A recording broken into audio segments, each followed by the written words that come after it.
या hello hey guys. सो आज हम स्टार्ट करने वाले हैं chapter 6, accounting valuation and taxation of mutual funds. ठीक है, ये एक मेन चैप्टर है जिसमें से आपके अधिकतर क्वेश्चंस आते हैं एग्ज़ाम में, और इसमें काफ़ी कुछ समझने के लिए भी है। ठीक है, तो इसको थोड़ा ध्यान से समझना। Accounting of mutual fund schemes. ठीक है, net assets of schemes. Now suppose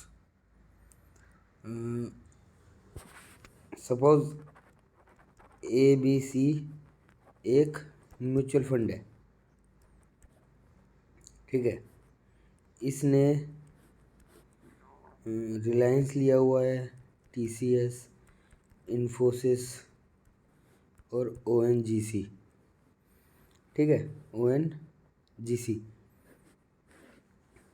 now अब ये क्या करेगा, सपोज इसमें इसके 1 लाख इन्वेस्ट हैं, इसमें 2 लाख, इसमें फिर 1 लाख, इसमें 4 लाख। ठीक है, ऐसे करके इसका इन्वेस्टमेंट है। तो टोटल इन्वेस्टमेंट कितना हो गया इसका? 4, 5, 8 लाख। ठीक है, 8 लाख हो गया इसका टोटल इन्वेस्टमेंट। ये क्या हो गई इसकी टोटल एसेट्स। ठीक है, नाउ अब ये 8 लाख, फिलहाल जो इसकी रकम है वो 8 लाख है।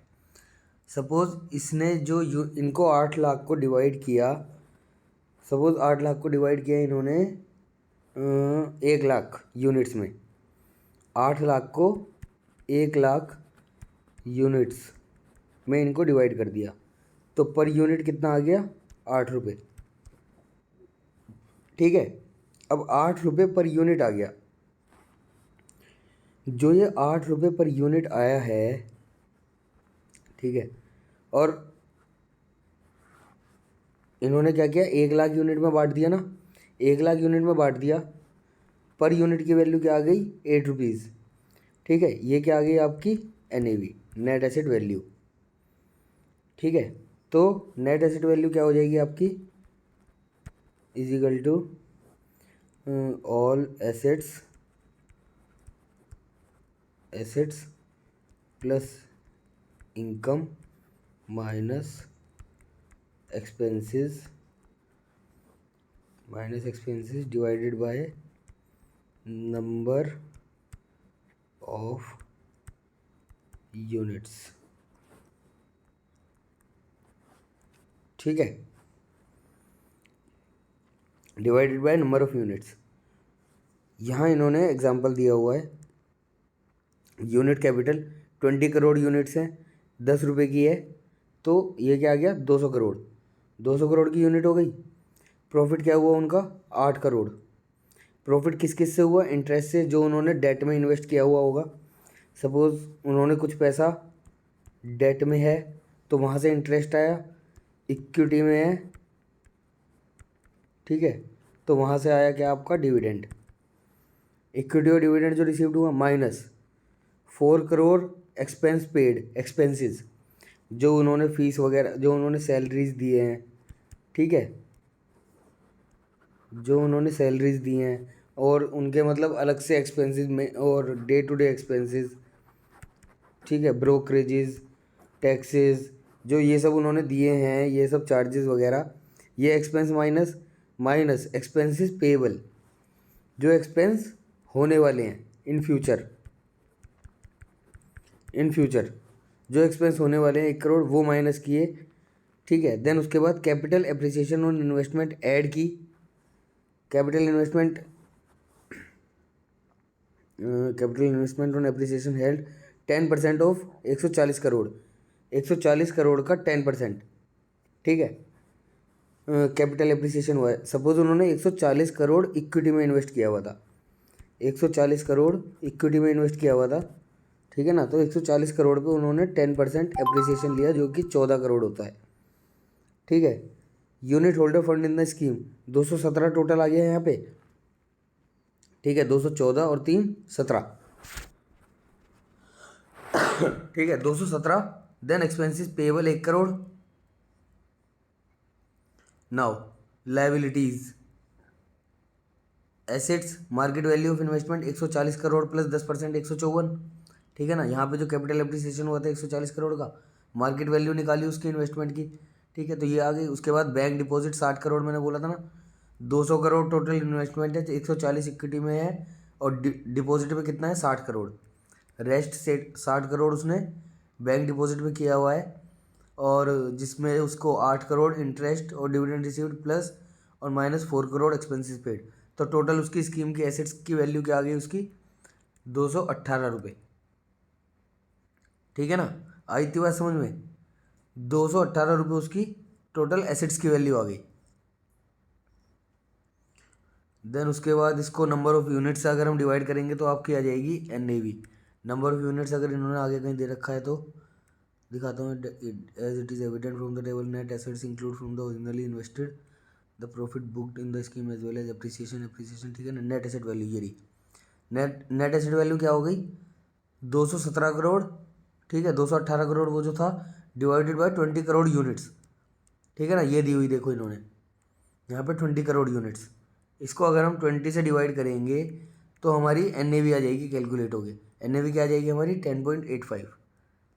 ठीक है ना, NAV क्या आ जाएगी हमारी 10.85 इसको डिवाइड करके। ठीक है ना, मतलब total assets minus liabilities divide by number of outstanding units. ठीक है ना, सीधा सीधा total assets minus liabilities other than, छोड़ो इसको, total asset minus liability divided by number of outstanding units, ये आपकी होती है नेट एसेट वैल्यू। ठीक है, higher the interest dividend and capital gain earn by the scheme higher would be the NAV। जाहिर सी बात है, जितना ज़्यादा डिविडेंड इनकम होगी, जितनी ज़्यादा इंटरेस्ट इनकम होगी, जितना ज़्यादा कैपिटल गेन होगा, उतनी ज़्यादा NAV बढ़ेगी। क्योंकि जितनी ज़्यादा हमारी शेयर्स की वैल्यू बढ़ेगी उतनी ज़्यादा ही तो NAV बढ़ेगी उसकी, क्योंकि उसने भी तो उन शेयर्स में इन्वेस्ट किया हुआ है। ठीक है ना, higher the appreciation in the investment portfolio और लोअर द एक्सपेंसेस। अगर एक्सपेंस कम होंगे तो प्रॉफिट बढ़ेगा, प्रॉफिट बढ़ेगा तो NAV बढ़ेगी। ठीक है ना, देन उसके बाद the summation of these 3 parameter give us the profitability metric. Profitability, profit कमाने की क्षमता। ठीक है, that is profitability and profit, you know very well that what is profit. Profit are मुनाफा। ठीक है, profit is other thing, profit is other thing and profitability is other thing. Okay, profit is like मुनाफा and profitability is मुनाफा कमाने की क्षमता। ठीक है, वो किससे पता चलेगी, interest income, dividend income, capital gains, valuation gains और फिर capital losses, valuation losses, scheme expenses, जो उसके एक्सपेंसेस हैं स्कीम वगैरह को बनाने के लिए। ठीक है ना, उसके लिए जो फीस वगैरह लगती है सेबी को पे करते हैं, उसकी स्कीम का अप्रूवल आता है, उस सब में जो खर्चा आता है वो सब माइनस, और फिर उसके day to day regular expenses maintain करने के लिए जो एक्सपेंस लगते हैं। ठीक है ना, calculate the NAV given of the following information. Value of stock is 150 crore, value of bond 67 crore, value of money market instrument इतना, dividend accrued but not received इतना, interest accrued but not received इतना, fees payable इतना, number of outstanding unit इतना। इन सबको plus करो, divide कर दो 1.90 से। ठीक है ना, 150 करोड़ हमारी स्टॉक्स की वैल्यू है प्लस 67 करोड़ हमारे बॉन्ड्स की वैल्यू है। Value of money market instrument 2.36 crore, ये भी ऐड होगा। Dividend accrued but not received, accrued मतलब on accrual basis, on arrival मतलब dividend received, dividend to be received. तो जो डिविडेंड हम रिसीव करने वाले हैं इस साल के अंदर अंदर वो आ जाएगा accrued dividend but not received. Accrued interest ये भी आ जाएगा हमारे पास। Then -0.36 debt is equal to और divided by 1.90 number of outstanding units. तो ये क्या आ गया हमारा 117.25। ठीक है, नाउ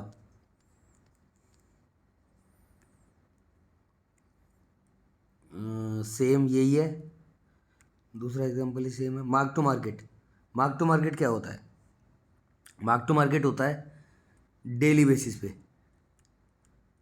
डेली बेसिस पे जो आपकी NAV अप या डाउन करती है।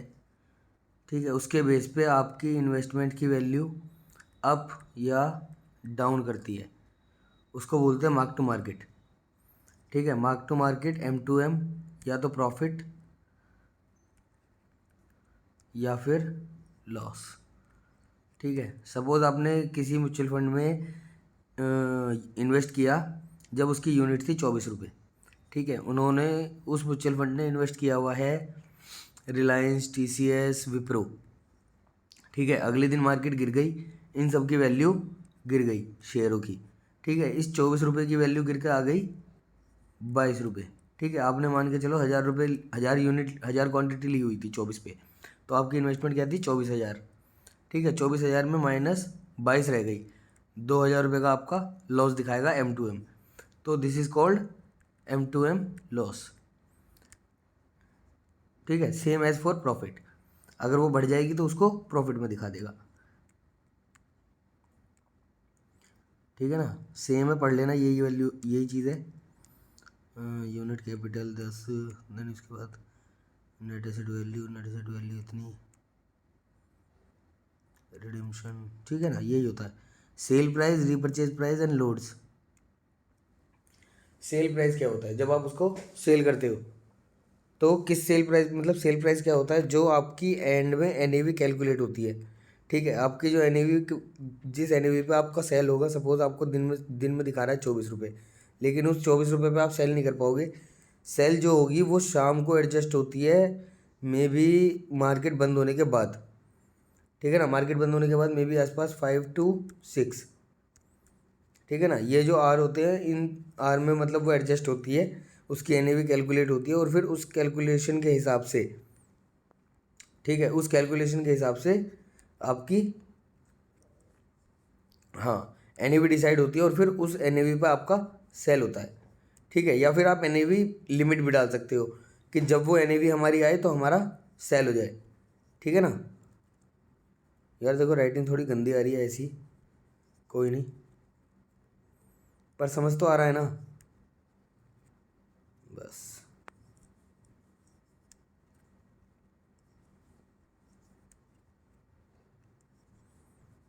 चलो, ठीक है। नाउ फ्रॉम नेट स्कीम, हाँ,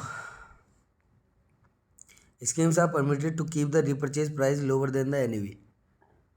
ठीक है, अब जितनी NAV होगी उस प्राइस पे तो आप मार्केट में बेच सकते हो, लेकिन अगर आपको बेचना है और मार्केट में लिक्विडिटी नहीं है तो रीपरचेज प्राइस हमेशा कम होता है परचेज प्राइस से।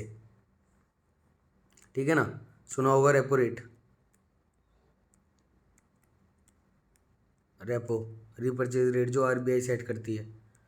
ठीक है ना, हमेशा रीपरचेज रेट कम होगा। तो sale price, repurchase price, load होते हैं, एग्जिट लोड वगैरह। एग्जिट, जब आप किसी म्यूचुअल फंड को बेचते हैं तो उसमें एग्जिट लोड लगता है, वो अलग अलग म्यूचुअल फंड पे डिपेंड करता है, किसी का 1.25% होता है, किसी का 0.75% होता है। ठीक है, किसी किसी में एग्जिट लोड लगता ही नहीं है। ठीक है ना, तो ये देखो, it were charge exit load of 1%, and repurchase price would be of 11 - 1%, that is 10.89। ठीक है ना, जब आप उसको बेचोगे तो उसमें इतना एग्जिट लोड लग जाएगा। तो अर्लियर स्कीम है flexibility to differentiate between different classes of investors, तो ये पढ़ लेना। और ट्रांजैक्शन चार्जेस लगते हैं। ठीक है ना, मतलब जब कोई कंपनी किसी फंड में इन्वेस्ट करती है, किसी शेयर में इन्वेस्ट करती है, तो उसमें ट्रांजैक्शन चार्जेस भी लगते हैं ना। ठीक है ना, तो वो ट्रांजैक्शन चार्जेस वगैरह सब इन्वेस्ट होते हैं। First time mutual fund investor और investor other than first time mutual fund investor, transaction charges, mutual fund products in urban area and similar areas. ठीक है ना, सेवी अलाउड ट्रांजैक्शन चार्जेस पर सब्सक्रिप्शन। ट्रांजैक्शन चार्जेस लगते हैं जब आपको म्यूचुअल फंड खरीदते हैं, फीस और एक्सपेंसेस लगते हैं, investing and advisory fees. Okay, जो आपको वो एडवाइजरी देते हैं, और मतलब जो उनकी एडवाइस, मतलब अपने हिसाब से जो वो इन्वेस्ट करते हैं, एक तरीके से जो अपनी, मतलब वो समझदारी, अपनी पढ़ाई, आपका पैसा इन्वेस्ट करने में लगाते हैं, उसकी फ़ीस। ठीक है, और उनके एक्सपेंसेस, जो उनकी सैलरी वगैरह दी जाती है।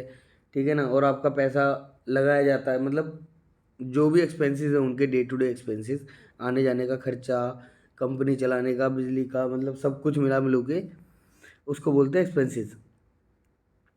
तो वो सब माइनस होते हैं, वो सब भी आपसे ही कटते हैं। मतलब कटेंगे तो यार देखो नॉर्मल सी बात है, आपसे ही।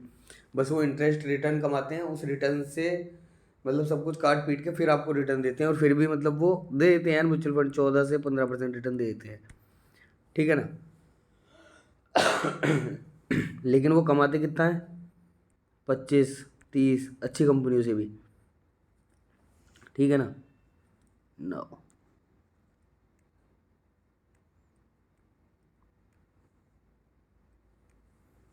Mutual fund distributor, equity scheme, debt scheme, ये सब पढ़ लेना यार, चार्जेस हैं। Total expense ratio,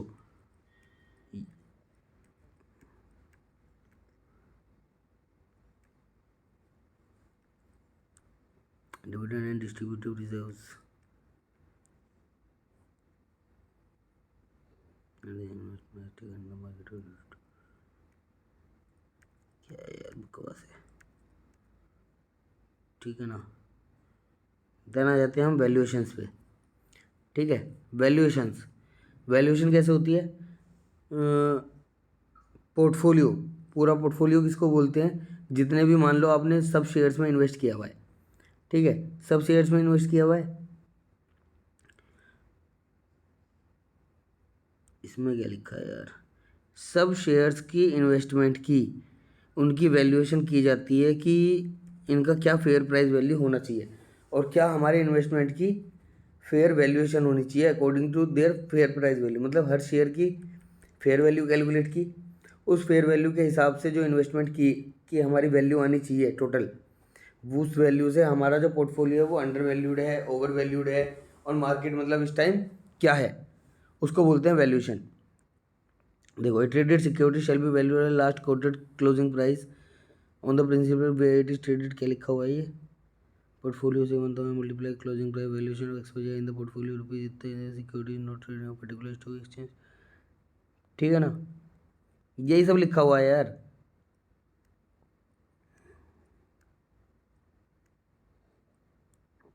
The AMC was constituted an in-house valuation committee। यार देखो एक एक लाइन पढ़ाने बैठूंगा तो बहुत लंबी वीडियो हो जाएगी, ये सब पढ़ लेना। मतलब इनका वही है कि आपको टैक्सेशन वगैरह लगते हैं, ठीक है, टैक्सेशन उन म्यूचुअल फंड टैक्सेशन देना पड़ता है कैपिटल एप्रिसिएशन पे। फिर सिक्योरिटी ट्रांजैक्शन टैक्स होता है, ये मतलब एसटीटी लगती है जब आप कोई सिक्योरिटी सेल करते हैं। एसटीटी हमेशा सेल साइड पे लगती है, बाय साइड पे नहीं लगती, ठीक है। Additional tax on income distributed, जो कंपनी डिस्ट्रीब्यूट करती है इनकम उस पर ऑलरेडी टैक्स पेड होता है, ठीक है ना। तो वो सब चीज़ें हैं, तो जो भी सब चार्जेस वगैरह हैं वो लगते हैं। देन डिविडेंड इनकम होती है, कैपिटल गेन टैक्स है। कैपिटल गेन टैक्स अलग अलग लोगों के लिए, इंडिविजुअल के लिए अलग, डोमेस्टिक कंपनी के लिए अलग, है ना। एच यू एफ अगर आप बना लेते हैं तो एच यू एफ को अलग बेनिफिट मिलता है, वो आप टैक्सेशन में पढ़ेंगे, ठीक है ना। लेकिन एनआरआई वगैरह का अलग टैक्स है, ठीक है ना। एसटीसीजी, एलटीसीजी, ये जो टैक्स है 20% आफ्टर इंडेक्सेशन, 20% आफ्टर इंडेक्सेशन जो होता है। और ये short term long term capital gain है 10% आफ्टर इंडेक्सेशन और 15% आफ्टर इंडेक्सेशन, ठीक है ना। शॉर्ट टर्म किसको बोलते हैं, 12 महीने से पहले अगर आप बेच देते हो, डेट इज शॉर्ट टर्म, ठीक है ना। लॉन्ग टर्म किसको बोलते हैं, अगर आप 12 महीने के बाद बेचते हो, ठीक है ना। Less than 1 year short term, more than 1 year long term, ठीक है। लॉन्ग टर्म कैपिटल गेंस क्या है 10%, शॉर्ट टर्म कैपिटल गेंस क्या है 15%, सबके लिए, ठीक है। फिर date oriented schemes, date oriented schemes में क्या है 20% long term capital gain, 30% short term capital gain, ठीक है ना। ये इक्विटी ओरिएंटेड स्कीम्स है, समझ रहे हो। अगर आप शेयर्स में पैसा लगाते हो तो ये आपके टैक्स रेट हैं। एक साल से अगर कम रोक सुनो, एक साल से अगर कम रोकते हो तो 15%, एक साल से ज़्यादा रोकते हो उसके बाद जो प्रॉफिट होगा उसका 10% इक्विटी पे, ठीक है। अब नाउ डेट ओरिएंटेड सिक्योरिटीज, जो डेट फंड होते हैं, money market fund like FD वगैरह, ये सब बॉन्ड्स वगैरह, इनमें इन्वेस्ट किया हुआ है, तो उसके बाद क्या होगा, इसमें क्या आपका टैक्स रेट है, इसमें है आपका 30% और 20%। 30% शॉर्ट टर्म कैपिटल गेन अगर आप एक साल के अंदर बेच देते हो, और 30% sorry 20% long term capital gain, ठीक है ना। फिर उसके बाद सरचार्ज वगैरह लगते हैं उस पर, इतना कोई डीप में जाएगा नहीं, ठीक है ना। फिर कंसेप्ट ऑफ इंडेक्सेशन, इंडेक्सेशन क्या होता है? इंडेक्सेशन होता है सपोज इन्फ्लेशन के हिसाब से एडजस्ट करना, ठीक है। हमारी बेस वैल्यू क्या थी 100, ठीक है। आज के रेट पे हम इंडेक्स देखेंगे, ठीक है, इंडेक्स की। और सपोज इंडेक्स हो गया, सपोज 100 से स्टार्ट हुआ था और आज इंडेक्स हो गया 125, ठीक है। तो हम क्या करेंगे, 125/100 इंटू जो हमारी इन्वेस्टमेंट वैल्यू है 4 लाख, ठीक है ना। ये हमारा इंडेक्सेशन हो जाएगा। मतलब कि इंडेक्सेशन का सिंपली मतलब ये है कि आज के 4 लाख, जैसे सपोज आज 4 लाख रुपए आए, आपने 2 साल पहले 2 लाख रुपए इन्वेस्ट किए थे, ठीक है। वो 2 साल बाद 4 लाख हो गए, ठीक है। तो इन 2 सालों में इन्फ्लेशन भी कुछ बढ़ा होगा।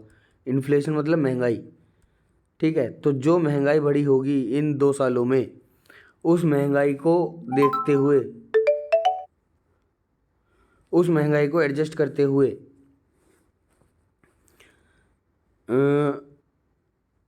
मतलब उस महंगाई के हिसाब से पैसा एडजस्ट करना, उसको बोलते हैं इंडेक्सेशन, ठीक है ना। देन उसके बाद देखना, ठीक है। सपोज कि 2 लाख की वैल्यू जो 2 साल पहले थी, आज वो 3 लाख की वैल्यू है, ठीक है ना। जितना सामान 2 साल पहले 2 लाख में आता था, आज उतना सामान 3 लाख में आता है, ठीक है। लेकिन आपने कितने कमाए? 4 लाख हो गए, ठीक है। तो आपने कमाया 1 लाख फालतू इन्फ्लेशन से।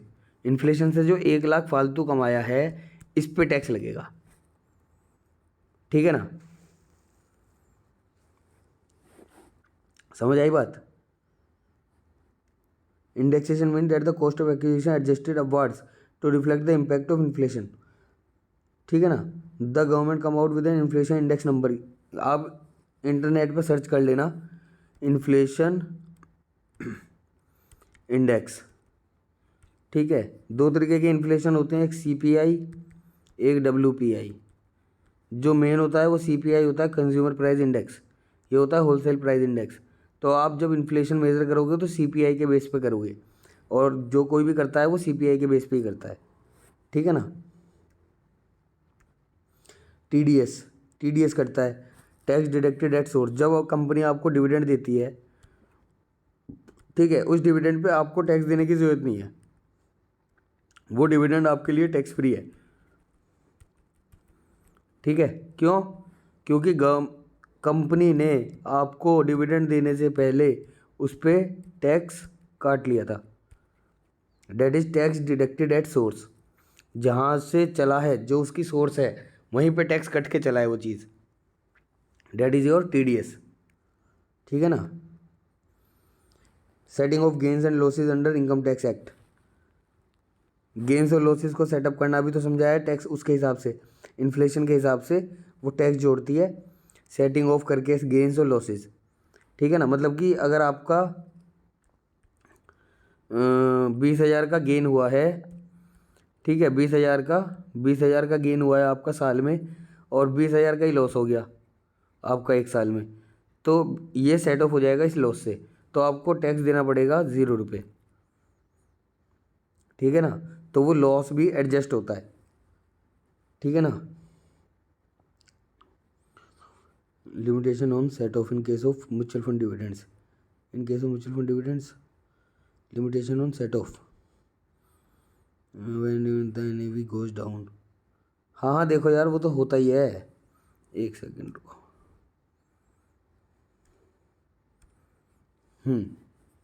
जब भी सपोज, हाँ, ऐसे समझो, प्रॉफिट था 1 लाख, ठीक है। प्रॉफिट कितना था? 1 लाख। अब उसमें से, और कंपनी के पास यूनिट कितनी थी? 1000, ठीक है। सपोज म्यूचुअल फंड की जो यूनिट थी, म्यूचुअल फंड की यूनिट जो थी वो थी 1000। 1000 यूनिट, 1 लाख रुपए उसका प्रॉफिट आया। तो पर यूनिट कितना प्रॉफिट होना चाहिए? ठीक है, नहीं, सपोज पर यूनिट कितने की होनी चाहिए? 1 लाख डिवाइडेड बाई 1000। 100 रुपये, ठीक है। अब अगले साल ये जो हो गया, ये हो गया 2 लाख, जो हमारा प्रॉफिट है वो अगले साल हो गया 2 लाख। यूनिट कितनी है हमारे पास? 1000, ठीक है, 1000, ठीक है। तो अब ये NAV क्या आ जाएगी हमारी? 200 रुपये। समझ रहे हो? पहले 1 लाख था, 1 लाख जो वैल्यू थी टोटल NAV हमारी 100 थी। अगले साल जो है 2 लाख रुपये प्रॉफिट आया, तो 2 लाख रुपये प्रॉफिट कहाँ बटेगा? ये जो 1000 यूनिट्स में जिन्होंने 1000 यूनिट्स बाई की हुई हैं उन लोगों को, 1000 यूनिट्स में 2 लाख रुपये बटेंगे तो हर किसी को 200 रुपये मिलेंगे, हर किसी को 200 रुपये मिलेंगे, ठीक है। अब मान के चलो हर किसी को 50 रुपये कंपनी ने दे दिए, ठीक है, 50 रुपये कंपनी ने हर किसी को दे दिए। अब 50 रुपये हर किसी को दे दिए तो कितने दे दिए? 50,000, ठीक है। अब कितना प्रॉफिट रह गया? 50,000 जब कंपनी ने दे दिए 2 लाख में से, तो कितना रह गया? 1.5 लाख। 1.5 लाख डिवाइडेड बाई 1000, ठीक है। तो यूनिट क्या रह जाएगी कंपनी की? 150। समझ रहे हो? तो हमारी NAV क्या हो जाएगी? अगर कंपनी ने डिविडेंड दिया, सपोज ये जो 50,000 बांटा है ये डिविडेंड है, ठीक है, 50 रुपये हर यूनिट को दे दिए डिविडेंड के तौर पे, तो कितनी अमाउंट दे दी? 50,000। तो ये 50,000 कहाँ से माइनस हो जाएगी? प्रॉफिट में से, ठीक है। तो हमारी NAV क्या आ जाएगी गिर के? 150। वो चीज़ लिखी गई है, when A dividend is paid the NAV goes down, ठीक है। The dividend is exempt from taxes in the hand of investor, क्योंकि कंपनी उसको पहले ही पे कर देती है। कैपिटल लॉस में भी सेट ऑफ, ठीक है, जो भी लॉस होगा वो आपका सेट ऑफ हो जाता है। ये पढ़ लेना, सब बता दिया है। Limitation of set of in case of bonus units, ठीक है। तो ये और बता देते हैं जल्दी से। In case of bonus unit, bonus unit क्या होता है? सपोज आपके पास 10 यूनिट है, कंपनी ने बोनस यूनिट दी 1:2। 1:2 का मतलब क्या हुआ? For every 1 unit I will give you 2 units, ठीक है। That is called bonus issues, bonus units. तो आपके पास अगर 10 यूनिट थी तो आपके पास कितनी हो जाएंगी? 20 यूनिट। अब 20 यूनिट हो जाएंगी। सपोज मार्केट में जब 10 यूनिट थी आपके पास तो मार्केट में प्राइस चल रहा था 1000, ठीक है, मार्केट में प्राइस चल रहा था 1000। अब आपकी इन्वेस्टमेंट वैल्यू क्या थी? जब मार्केट में प्राइस 1000 था, आपकी इन्वेस्टमेंट वैल्यू क्या हो गई? 10,000, ठीक है, 10,000। लेकिन जब आपके पास ये यूनिट 20 हो गई और अगर इसकी वैल्यू 1000 की 1000 रही तो आपकी इन्वेस्टमेंट क्या हो जाएगी? ठीक है, 20,000, ठीक है। तो आपकी इन्वेस्टमेंट डबल ना हो जाए इसलिए ये क्या करेगा? ये प्राइस गिर के हो जाएगा 500, जब आपको ये 1 के बदले 2 शेयर मिलेंगे। जैसे ही आपके अकाउंट में ये 10 के शेयर 20 होंगे, उन 20 यूनिट्स की वैल्यू गिर के हो जाएगी 500, ठीक है। और 500 इंटू 20 फिर आपकी वैल्यू हो जाएगी सेम 10,000, ठीक है। ये होता है set of case of in case of bonus units. तो जब भी कंपनी बोनस यूनिट देती है तो उसके बाद NAV गिर जाती है, ठीक है। कहीं लिखा होगा, देख लो। The scheme will declare the issue investor 1 unit for every 1 unit bought earlier, the NAV of the scheme will halve. ये देखो, ये लिखा, the NAV of the scheme will halve and is likely that the unit will now have a value of ₹15, ठीक है ना। तो वो उसके हिसाब से एडजस्ट हो जाता है। ये क्वेश्चन कर लेना। NAV and repurchase price is the difference between NAV and repurchase price is exit load. सही बात है यार, जिस प्राइस पे तुम बेचोगे, भाई NAV मान लो 24 रुपये चल रहा है, उसमें आपका 1% एग्जिट लोड लग गया, ठीक है। तो आपका बिका किस पे? 23% पे, 23 NAV पे ही तो बिका, ठीक है ना। ये पढ़ लेना यार, ठीक है। Question STT is applicable on equity scheme, सही बात है। अभी बताया था ना आपको, STT लगता है इक्विटी स्कीम्स पे, वो भी सिर्फ सेल साइड पे, ध्यान रखना, बाय साइड पे STT नहीं लगता, ठीक है ना। ओके, चैप्टर 6 ख़त्म। अगली वीडियो में बात करते हैं चैप्टर 7 की, ठीक है। चलो, कोई डाउट हो तो यार कमेंट सेक्शन में पूछना। चलो बाय, टेक केयर।